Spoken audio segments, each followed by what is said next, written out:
Hello. Hi, hi. The G book. Welcome to the key of G for today.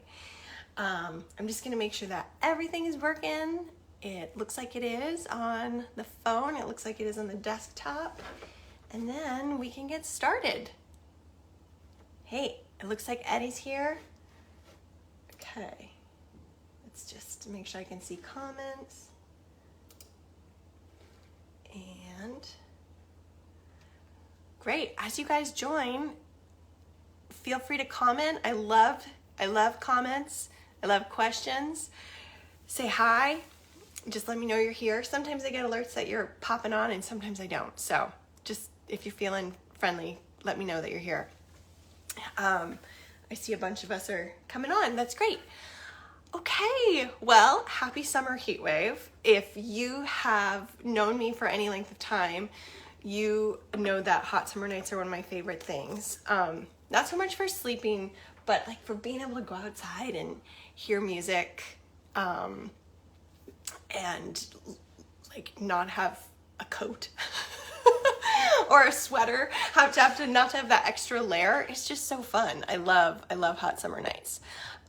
So happy hot summer night to you. And I know it's midday, but it's coming. We all had them last night. And thank you. Hey, MJ, excellent. Hello. Yeah, hey, Eddie. Thanks, guys. So thank you for coming to the key of G. I am so excited to finally have the key of G. Key of G is like my favorite key to play in. At the beginning of the book, I reference it as the people's key because it's just such a friendly key on so many different instruments. It's very accessible, meaning like it's not. It feels good on a lot of instruments. It lays out well on like all the string instruments. If you're trying to figure out maybe what key to start a song in, G is a great place to start. It might not be great for 100% of the people, but it's a really great place to start. And so yeah, it's just been a long time coming. I wanted to start in the key of A originally when I wrote these books because the Jam with Lauren curriculum starts in the key of A, and then I moved to the key of D, and now we're finally at the key of G. And so this baby's hot off the presses. If you are interested in getting this, we actually, Heather made this into a PDF, and so I printed it out at my local print shop. So I don't sell the physical copies. I like having a physical copy because I like to be able to comb through it and just like write on it and stuff like that. So you're more than welcome to print it out if you would like. But what's really cool about the PDF when you download it is that it's interactive. So if you go to the table of contents, which is right at the beginning of the book. If you go to the table of contents and you want to work on a particular chord, you can just click on it and it takes you right to that page. And then whatever page you're on, if you click on the Jam with Lauren logo, it takes you back to the table of contents. So it's really easy to use on your screens as well if you decide not to print it out. So today's lesson is I wanted to show you how you might use something like this, a learning material, in your practice sessions, or why this kind of investment would be useful to you. And I think what happens is that sometimes people see a new thing and they're like, oh, that seems like a good idea, and they get it, but then it's a PDF that's staying on their computer, and it's like, how do I use this in my practice? How do I apply this? And so that's what today's lesson is about. I wanted to show you lots of different ways that you could use this in your practice. We're going to apply this through the lens of a really common fiddle tune called Temperance Reel. And so if you know the tune, great. And if you don't know the tune, that's totally fine as well. It's not really about learning the melody. Today, it's about how you might take something that you already know or that you don't know and use this book in your practice to give you some theory and more knowledge of your fingerboard. these books kind of started off in lots of different notebooks of my students, and when for my private lesson students who would come here and we'd be working on a particular chord, and we would map out a fingerboard and we would color in or circle all of the notes that were in the given chord that we were working on. And you know, they're just in my handwriting, which is not terrible, but it's nothing to write home about. And so when I showed them my sketches to Heather, I sketched them out, or I tried to make like a nice table on my computer to make it look a little bit neater. She was able to come up with these beautiful fingerboard maps. So if you don't have any of the chord books yet, they're really, really nicely color-coded, along with my theory explanations. So yeah, it's just a nice visual. It's a really beautiful, I wish I had learned theory like this myself, as opposed to just the dots on the page, because as a classical musician, I was learning theory from a book, and I had to figure out how to apply it to what I was reading physically and then hear the sound. And so I like the idea of the mapping of this is where these sounds are on your instrument without any of the music notation. Okay, so I think it goes without saying, because I just said that, if you don't read music, that's fine. You can use this. And if you do read music, it's yet another way for you to think about and hear your theory. Alrighty, let's get started with some playing and some demonstration. So one thing that you could do, if you're the kind of person who likes to start at the beginning and go to the end, you could use this book chronologically. That doesn't make so much sense in a practical standpoint, because we don't really have any tunes or melodies that use every single chord numerically in order. But it was a good way to set the book up as far in numeric order. So what I'm talking about is, like, in the key of G, the first chord that we work on is the G chord, because it's the first note of the G major or G minor scale. So I did a G chord. I also did a G7 chord, an A flat chord, an A minor chord, an A major, A diminished. Just alphabetically, I went through the alphabet with qualities, so like majors and minors. So if you're either in G major or G minor, you're going to have 20 chords that you could potentially use. There are more than 20 chords that you might use in a tune.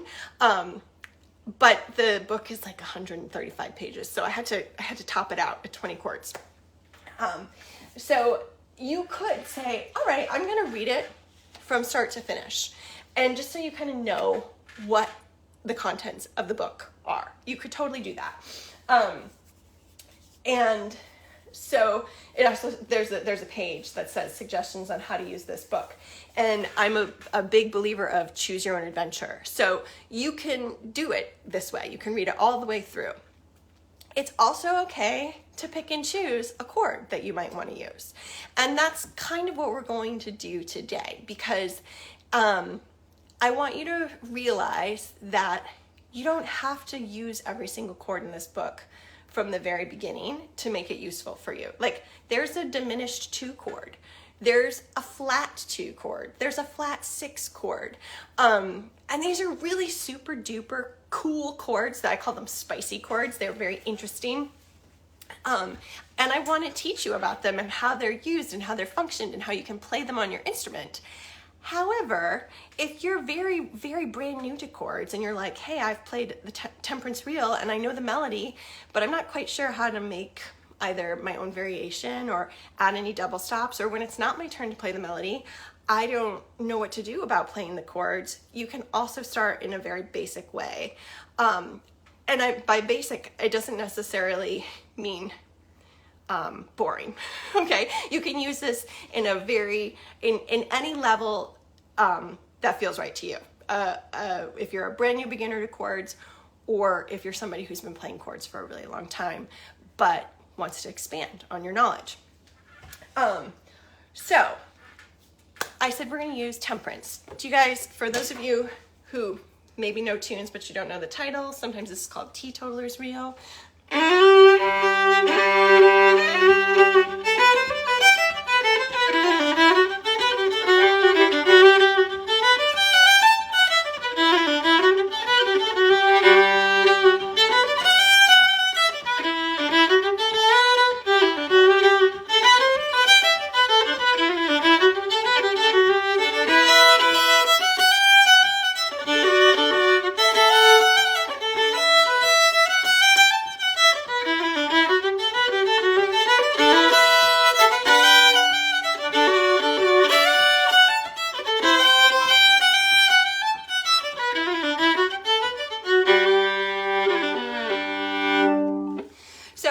That was just some noodling around on temperance reel, sometimes playing just single note melody and sometimes putting some double stops in because I know what the chords are.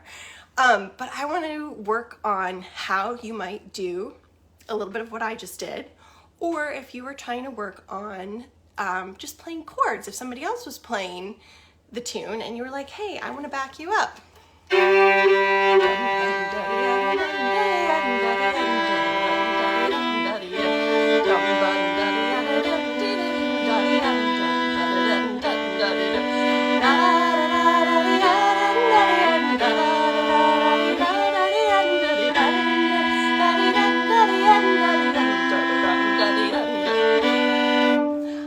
Mark, I didn't know that you were here. That's so sweet of you. I have to look at these comments. I was missing them.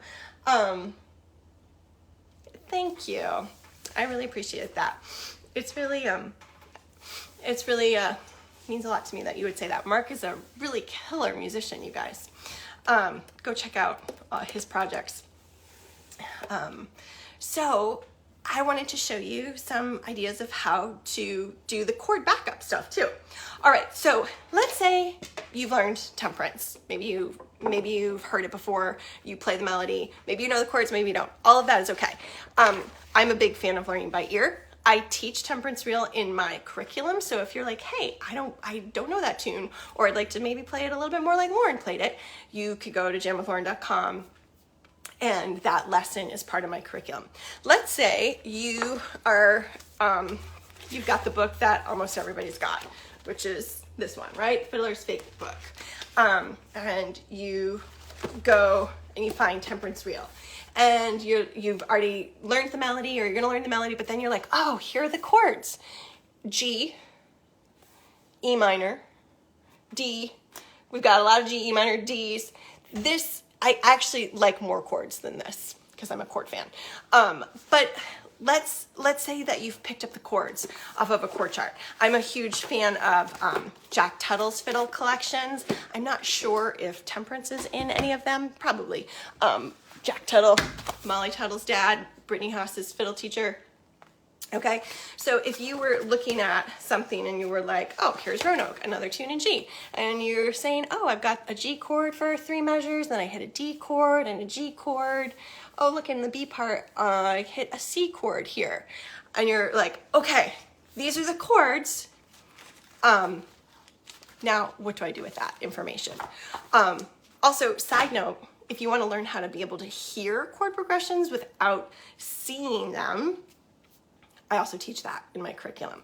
So it's great to have lots of different angles. It's great to be able to hear a chord progression. It's great to be able to see a chord chart and be able to translate that into what that means on your instrument. So what I have done is I charted out temperance, how I play it, and how a lot of people I know play it. Okay, so it's really similar to the Fiddler's Fake Book. Don't worry if it's not exactly the same as how you know it. It's just what we're gonna do today. So this is often like what maybe a guitar player might see, or if they don't know the melody, if somebody's just playing chords, they might see this. Or somebody, and you're like, oh, I don't know this melody, I'm in a jam, I'm not quite sure what to do. I wanna play along with this as well. This is where something like the Key of G book is going to come in really handy, because you could, on your PDF, go to the table of contents and you could say, okay, I need a G chord, right? And you hit with your finger G major, okay, which I have a little tab open right here, and you go to the G major page, and I talk to you about what a G major chord is, how it functions, why it's going to happen a lot in your tune, and then how to play it. So you can also do that same thing with the E minor chord and the D chord, and then later on the C chord. So let's go through that. Okay, that's what I want to do today. I want to show you what I'm talking about in the book. I want to play through what's in the book for each one of these chords. And then in the back of the book, there are some worksheets, okay, that I have filled out. Make sure it gets closer so you can see it, but I have filled out our chord progression for temperance, and we can write in how we're going to work on it, okay? This stuff really excites me because I feel like it's a gentle way, once you're starting to work on this, I feel like it's a gentle way to start improvising. Okay, when you're working on like, oh, I understand the chord progression and I might have 2 different ways to play a G chord. Or maybe I get to 3 different ways to play a G chord. You do that with each chord, then you start really knowing your fingerboard and you're like, oh, I don't have to play it the same way every time. So I'm getting a little ahead of myself. We're gonna do that in just a minute, but let's talk about the G chord because we're in the key of G. Okay, so little story time. Let's apply the spelling of chords to the keys G major and G minor. So if you already know how to spell a chord, great. This is going to be a little review. And if you're not quite sure about how to spell a chord, or you kind of are unclear of some of the rules, this is going to help. We'll start with the major 1 chord. The 1 chord is built on the first note of the major scale. The 1 chord's job and function is to let everyone know what key you are in. It's the home chord. You feel good and solid and centered when you're on the 1. We often, but not always, begin on the 1 chord, but we almost always, let's say 92% of the time, end with it. It's a pretty important chord, and so chances are high that you'll hear it a bunch. Since we're in G major, the 1 is also called G major. So if you've heard people refer to chord progressions and say, we're on the 1 chord, we're on the 4 chord, we're on the 5 chord, which I love, I'm a huge fan of that system. This is kind of introducing you to like, oh, if I'm in the key of G major, the 1 chord is G because the first note of the G scale is G. So I could say 1 or I could say G and they mean the same thing. Okay, to spell a G major chord, we'll start on G, the root, and collect every other note of the G major scale. So that's G, B, and D. Okay, and I know you can't see that as well. Let's see if I can get you a little closer. Okay, and I'll tilt you. Okay, so we've got G, A, B, C, it's the half steps. I skipped a little tiny section, so if you're unfamiliar with how scales work, I've got this beautiful arch that explains that. And I've got some downloadable scale books too, if you're interested in more scale work. This is kind of assuming that you know how, me right now is assuming that you've worked on scales before. So we've got G, skip over B, skip over D. G's, B's, and D's. Okay, that is what a G arpeggio is, a G major arpeggio, or the 1 chord's arpeggio. And then on the next page, I have made a map for instruments who are tuned, and I'm gonna get it all on the page here. There we go. Okay, I have made some maps of, I have a squeaky piano bench. I made some maps of your fingerboard if you're tuned in fifths. So this book will work for cellos, violas, 5-string fiddles, fiddlers and violinists, mandolin players. Okay, so if you don't have a C string, you can just not look at this column, or if you don't have an E string, you don't have to look at this column. But this way it works for all of those instruments. And so what this is a map of your fingerboard with all the notes in the G scale. And then what we've done is colored in the notes that are in the G arpeggio. Okay, so it says here are all the G's, B's, and D's on your fingerboard in first position. Go ahead and play them one after another. When you do this, you are playing your G major arpeggio. So when we play them one after another, it's an arpeggio. And if we start to combine them, that's when we're playing a chord. Okay, so we're on the C string here. The first finger on the C string is a D, and a D is in the G arpeggio, right? G, B, D. So it's colored in. Then your second finger is E, I'm using violin fingerings right now. I know if you're a cello, it's a finger off, but we've got E, we've got F sharp, and then G. So that's colored in. You've got your open G, also colored in. First finger, second finger B, third finger pinky D, open string D, first finger, pointer, I should say pointer, middle, ring finger G, pinky A, open A, your first finger B, your pointer B, second finger C, ring finger D. So again, that's colored in, right? E, E string, first finger F sharp, G is your second finger, A, and your pinky B. So that's kind of explaining that map. Okay, sometimes people look at that and they're like, what am I looking at? And so if I held up my 5-string fiddle like this is the C string. Okay, this is my G string, the D, the A, and then the E. So if I played every single one of these alphabet notes that are on here, I'd be playing the G scale from my lowest note to my highest note. So if I did that, I'm gonna pluck it so you can see my hand and the map at the same time. Okay, so we've got the C. I'm just gonna play every single one of these. So it's not the arpeggio right now, I'm just playing every alphabet. So we've got C, D, E, F sharp, G, and then I go over to the G string, G, A, B, C, D, then I go over to open D, D, E, F sharp, G, A, then open A, B, C, D, E, and then open E, E, F sharp, G, A, B. Okay, so that's the G scale from my lowest note to my highest note. Then if I only play the colored in notes, the G's, the B's, and the D's, I'm playing the G major arpeggio. Sorry, I just moved it. And I want you to be able to see.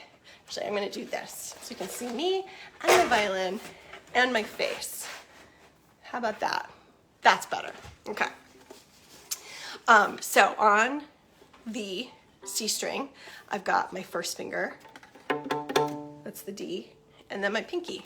And then on the G, I've got open G, and the B, and the pinky D, and then the open D, and then the G, and then on the E string, I've got the B, and the D, and then on the E string, I've got the G, and the B.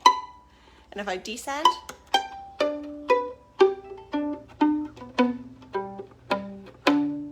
I'm gonna do that with my bow so you can hear it and I can play a little bit more in tune. I'm holding my fiddle on my knee here. Okay, so if I do that, I've got the D, the G, open G, B, D, open D, G, B, D, G, and the B. And then if I do that again,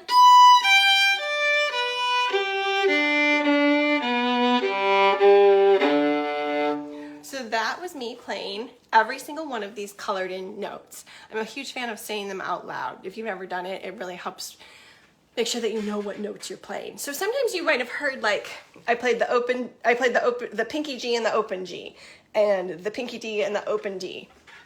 So there are times when the notes are repeated, but it's important for you to know that you have both of those chord tones on two different strings, that you have that chord tone on two different places. So it's fun to do some unison sometimes. Okay, so that's explaining the arpeggio.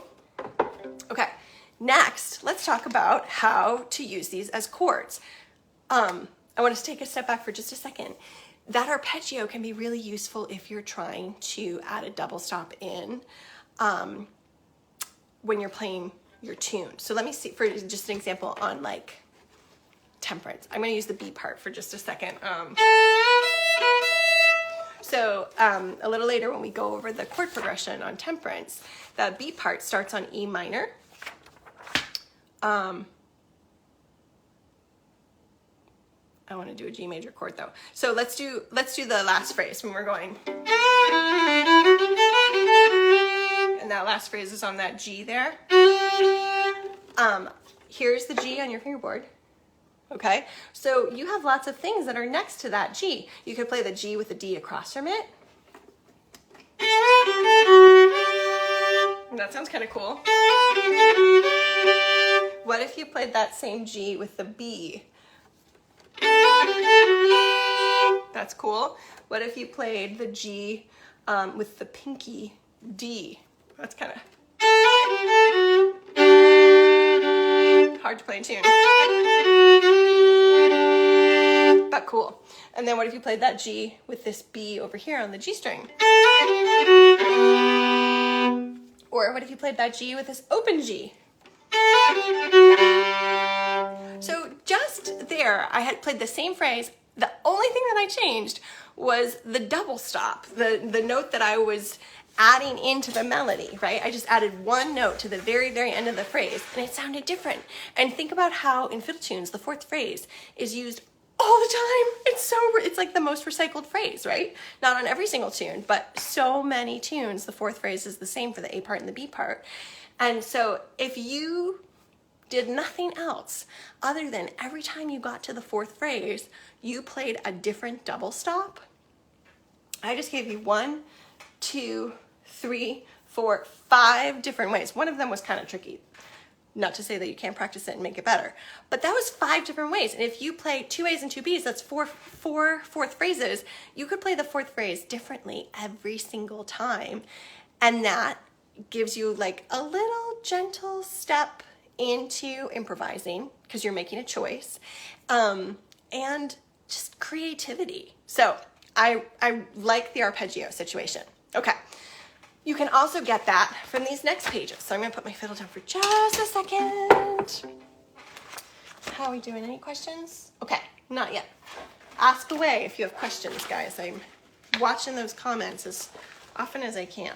Okay, so the next page, which I'm actually going to skip over for today, is all the combinations of G's, B's, and D's on your 2 lowest strings, so the C and the G, okay, if you have a C string. So it's basically taking these two, oops, you can't see that. It's taking these 2 strings, these 2 columns, and combining everything. It's taking the D and the G, the D and the B, the D and the D. That's not going to sound very G-ish. This G and this G, this G and this B, this G and this D. Okay, so that is what this is. We're going to skip this right now because I want to do stuff that works for everybody, just in case we have people here who don't have a C string. So the next page over here is combinations of the G chord, G's, B's, and D's, on your G and D strings. We're going to use that in more detail, but just to give you an idea. Oh, I skipped. These are all the combinations of G's, B's, and D's on your D and your A, and these are all the combinations of G's, B's, and D's on your A and your E strings. Okay, so right now, let's work on the G and the D string. Okay, yeah, and we are going to combine all your G's, B's, and D's. So the first combination is playing your open G and your open D. This is listed out, G and D, but it's also visual. So I'm a fan of you seeing both of those things, okay? So the G and the D together. Got, oh, Ann Billeto's watching. Hey, Ann.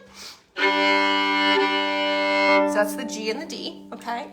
And then if you use that same G and you play the G on your D string, that's G and G, you've got that octave. That's another way to play a G chord. What if instead of using your open G, you used the B on the G string with that open D? Lovely. Okay, let's use that same B and use the G on the D string. Okay, so we've got the B and then the G.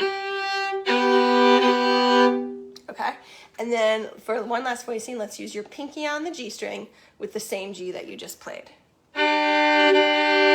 So if I'm not playing that fourth in tune. There it is. Okay, so 1, 2, 3, 4, 5 different ways to play the G chord on those 2 strings. We've got G and D, G and G, B and D, B and G, D and G. That is a lot of different possibilities just on one set of strings. So anytime you're looking at this chord chart, this one here, and you saw a G chord, which is 1, 2, 3, 4, 5, 6 times, you could play the G chord the same way. You could pick one of these G chords, one of these voicings of how to play the G chord, and plug it in, okay? You could choose one voicing and be like, that's my go-to voicing. A lot of times that's what I do with my students. I just say, memorize one of them. It's the G and the D. And every time you have this chord progression, which I'm gonna stick up here for just a sec, let's just say you're using open G and D. And you play that every single time. And so I'm not going to play anything for the E minor and the Ds and the Cs, but if I just played that G and the D, E minor, D, G, E minor, D, G. That was the A part. That was me hitting the G chord every single time. If I've already done that and I feel confident with it, then I might say, hey, I'm going to do a different voicing. I might choose, let's take the B and the D. Let's choose that, okay? And so I might put the B and the D together as my G chord voicing every time I see a G chord instead. And that sounds like E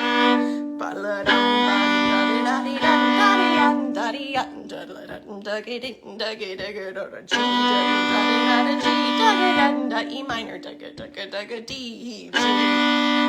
So it doesn't have the G in it, but the melody has the G a whole bunch. And if you're playing with other people who are playing the chords, they might be playing the G and you're playing the B and the D, and that sounds so great because it's the whole chord. The next step could be switching in between the two of them. So maybe you start on one of the voicings that we just did. Let's start on the B and the D, and then we go to the G and the D. So that would sound like E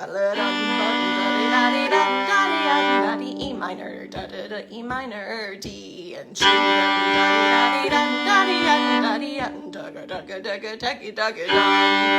So already it sounded much nicer, much more interesting to listen to in my mind by just having two voicings of that G chord. And the more comfortable you get with each voicing that you do on each string, the more you can add in to your backup or to your improvising, okay? So that gives you an idea of what's going on. So we've just been taking like a slow walk through, and now I'm gonna do kind of like the drive-by of the other chords. Okay, so we know that we also need an E minor chord. So if you were using your PDF, you could go to the table contents, click on E minor, and you'll get to that page. Instead, I have my little color tabs, and then it looks like this, and there's a little story time. You're like, it's E minor. Why would somebody choose E minor? Let's build a minor 6 chord based off the 6th note of the major scale. The 6 functions as a minor substitution for the home or the 1 chord. When you'd like to spice things up a bit and there's been a whole lot of 1, you can throw in a 6 as a replacement, and everyone gets excited. Every once in a while, the 6 can substitute for the 4, but that's not as popular a substitute. And today, the reason why I picked temperance is because this E minor chord actually gets used both ways. Right here, it's a substitution for the 4 chord, but over here in the B part, it's a substitution for the home chord, the 1 chord. So you can hear both things happening in the description. To spell an E minor chord, we'll start on E and collect every other note of the G major scale. So here's E, F sharp, G, A, B. So E, G, and B. You might notice that 2 of these notes, the G and the B, were in the 1 chord, the G chord, and so that's also another reason why they work so nicely together. Over here on this page, you have all the E's, G's, and B's in first position. This is your C string, G string, D string, A string, and E string, and you're finding all the E's, G's, and B's all over the place. So what I would recommend is you play your E minor arpeggio, saying the notes E, G, G, B, E, G, B, E, E, G, B, and you really make sure that you have those memorized. You can work on it, saying it like I just did, watching it. And then you say, okay, now that I've done that, I am going to work on some do the G and D strings again. Okay, so on the G and the D strings, we could combine all our E's, G's, and B's like this. The open G with the E, the B with the E, or the B with the G. So let's do that. We've got the G with your first finger, E. That's a lovely E minor chord. And then you can keep playing that E, but add your second finger on the G string, so it's a B. There it is. Okay, and then keep playing that B, add your G on the D string. All right, so again, 3 different voicings of the E minor chord. So if you memorize one of them, let's say you use the first one, the open G and your first finger E, and you're back at this chord chart, and you say, okay, I'm gonna play the open G and my first finger E every time I see the E minor chord, okay? Then you've got yourself taken care of. So if we had E minor,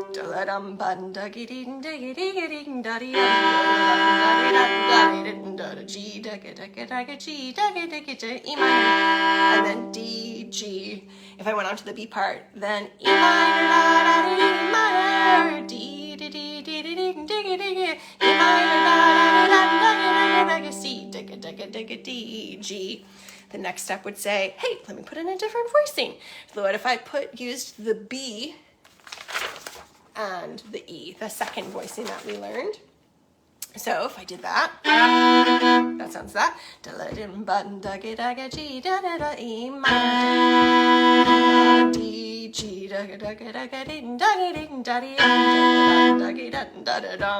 if I went back and forth between them,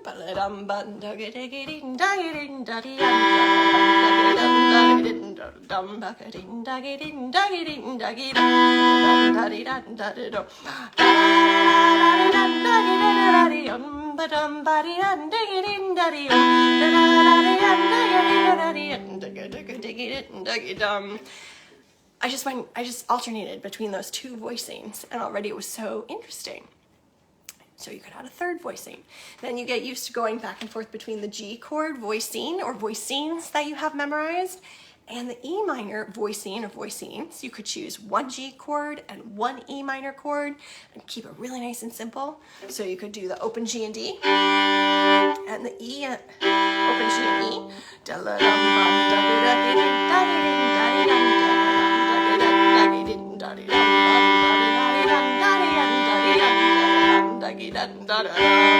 I was just using 1 voicing of each chord, and it sounded pretty great.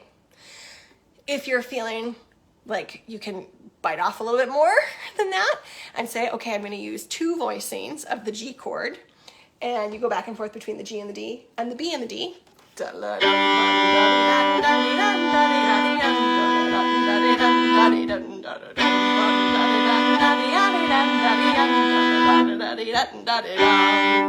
So already you're changing things up, okay?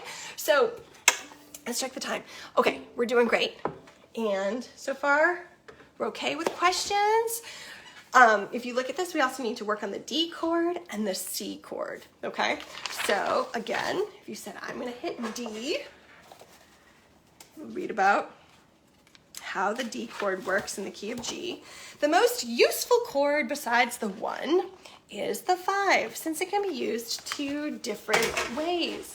Most of the time, it's the penultimate chord of the tune, next to the last, right? And that makes sense. D, G, D, G, next to the last chord. Signaling that we're about to land on the 1 chord. This movement or cadence of 5 to 1 wraps the tune all up in a bow and delivers it onto your doorstep. You can literally hear, we're done on the 5, 1.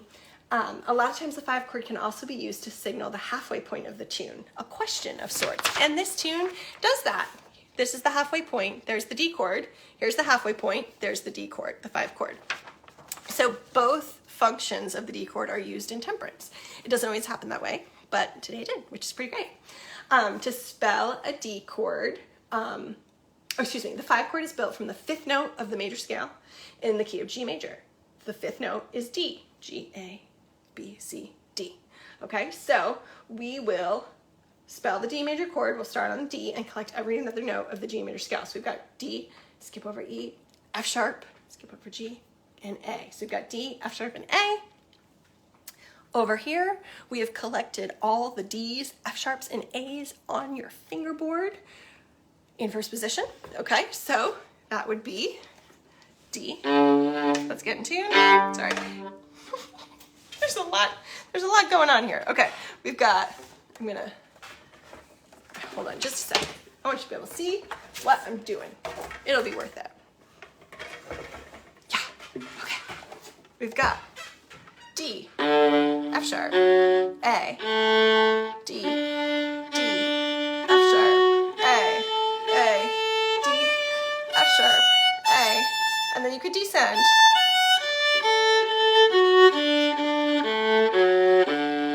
All the D's, F sharps, and A's, right?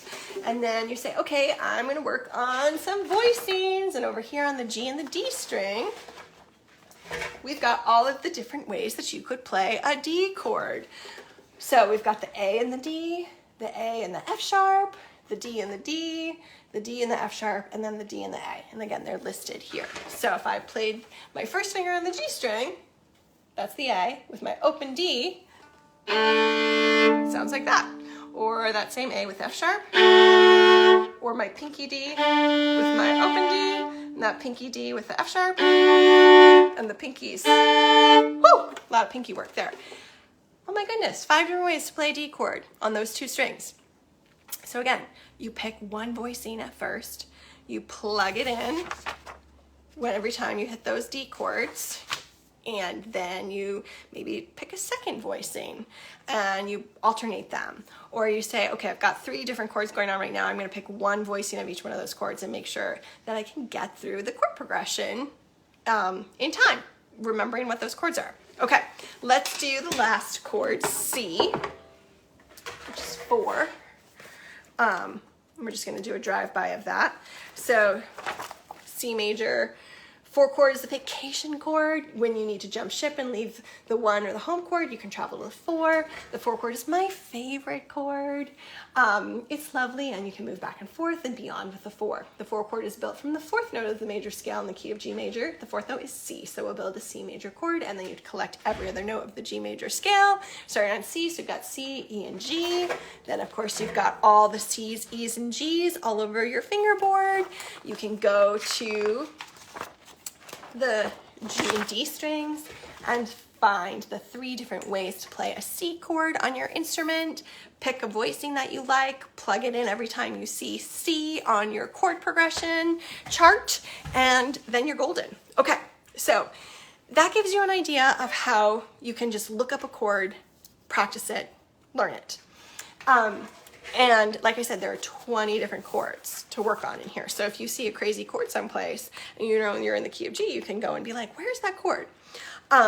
Another thing that's in the back of this book that I wanted to talk to you about and show you how to use before we go today is that at the very end, it says, here are some common chord progressions for you to work through. Before you start playing them, read the next section explaining voice leading. But so you can look at all of these different combinations and be like, oh, 1, 4, 1, 5. Okay, let me figure out what 1, 4, 1, 5 are. The first chord is G, the 4th chord is C, go back to G, and then the 5 chord is D. So I'm gonna work through going from G, C, G to D, because that's gonna happen a lot. And if I do that, I'll get used to it. So if I see some chord progression that I haven't had a chance to practice through, like I just explained, I'll have already worked through G, C, G, D. And it is that with a whole bunch of different chords, like all the chords that are in here you could practice. I talk about voice leading. Voice leading is how to move from one chord to the next smoothly, so you're not hopping around, like going from the G and the D string to, let's say you're at a G chord on the G and the D string, and then you're going to an E minor chord up on the A and the E string. That wouldn't be super great voice leading because your voice would have a hard time singing that.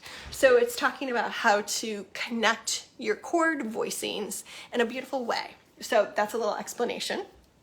And then, we've got workbook practice pages, and I filled some of them out so you could see how I would use them. So over here is your string choice. Like over here, I chose a D string and a G string combination, and then I put in the chord progression to practice. And then I put in a different chord progression to practice, and I used the D and the A string.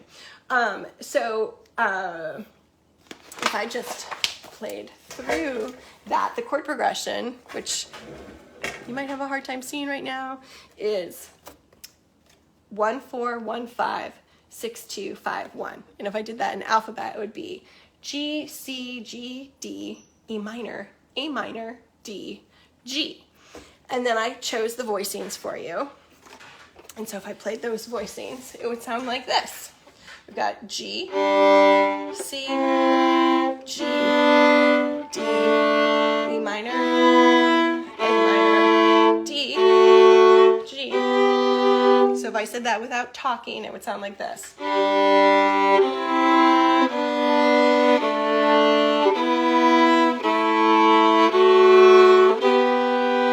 That would be one way to play that chord progression. If I chose a different chord progression and I used two different strings, 6 4 5 1 1 2 5 7 1. I'll let you do the alphabet work, but that would be.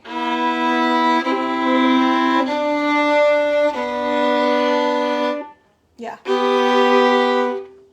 Am I on the right string? Sorry, did I do that correctly? Let me do that one again. I'm on different strings. I should be on the D and the A string. So let me try that again. So we've got.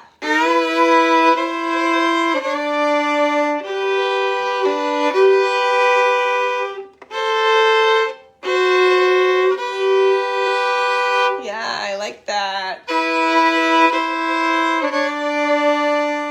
And then.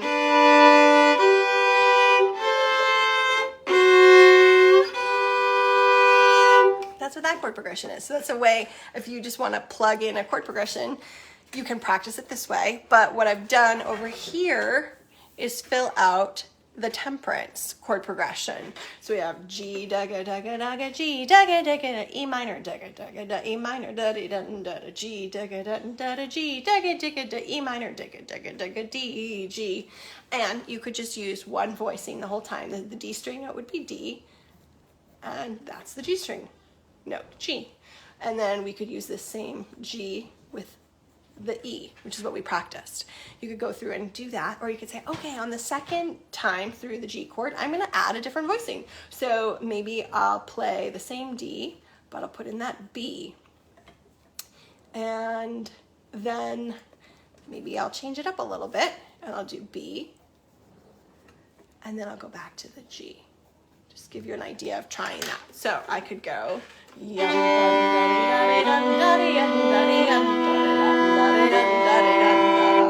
that was me playing around with those chord progressions. So if you want to remember something that you've done, you could fill it all out. The next time I change strings, the A and the D string. So I might, which we didn't practice today, we just did G and D string stuff, but you could choose to do this on lots of different strings, or you could choose to just do it on one string. One set of strings, excuse me, just like what we practiced, just the G's and the D's. And I recommend doing that at first, like really getting a handle on what one voicing is on one set of strings and having that memorized. And so you kind of have a go-to voicing. So if somebody was like, play an E minor chord, you're like, here I go, I've got it. Or if somebody was like, play a C chord, that's your go-to C chord. Or I've got my D chord, and then I've got G. You have that memorized. And once you're past that point of like, I could play a G chord in my sleep, I might be able to add in a different voicing, and then you can start to do that there. Okay, so thank you guys so very much for joining me today. I have had a lot of fun explaining what the G book is. I think I have a friend in my studio right now, otherwise known as my son Oscar. But I will make sure that there's a link in the comments of how you can download the G book.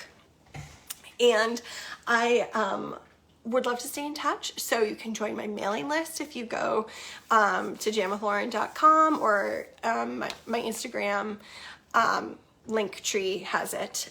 This lesson will stay up on Facebook, and I'll also add it to my YouTube channel. So I'd love for you to be able to come back to this and watch it for you to know how to use the G book.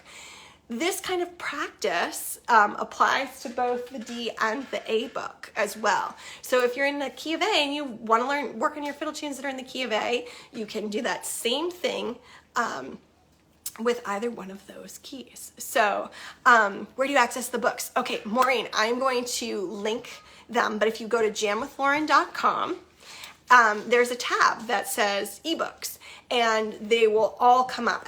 This is, I think probably we've got a major scale book, a minor scale book, a chord book, which is a small chord book, and then 3 different key books. So also I think in like, it's already printed already. Let's see if I can grab this right now. If I can get this, I think I can do it because I'm not.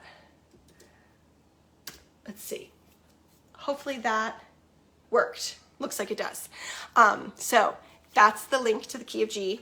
And you can poke around the website. The website also includes my blog, which is a whole bunch of free lessons that have videos and pictures and assignments for the blog. And you can also see my courses. There's the all access course that is really my pride and joy. It's like a super great community. You're welcome. And lots of lessons, lots of wonderful perks to the all access curriculum. And then there's also a new course called the Wicked Good Fills course, which is really cool. And it's a 6-week assignment course for you to learn how to play fills. So check out the courses, check out the books, check out the blog, and keep in touch. Thank you guys so much for spending your lunch break with me. Okay, I'll talk to you soon.